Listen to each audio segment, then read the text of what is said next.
Hi, I'm Alex from Stream, and today I'm going to show you how to use our premium hinged door screen with a subframe.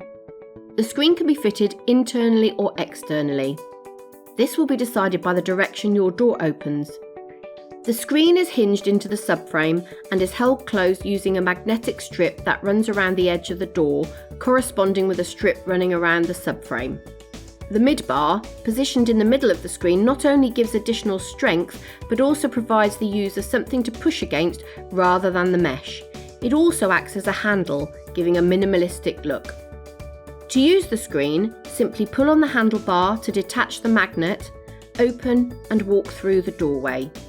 Then pull the screen closed behind you. We have chosen to fit our screen directly to our door frame. As a result of this, the screen will rest against the door handle when you close your door.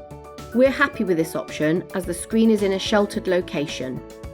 There are other fitting options available which we cover in our How to Fit video.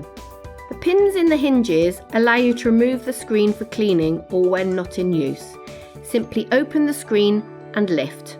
You can add a spring closer if you wish the screen to shut automatically behind you, and a brush strip can be attached to the bottom of the screen if there's no threshold, leaving the subframe to 3 sides only. If you have any questions regarding this screen, please do get in touch. We are more than happy to help. Thanks so much for watching.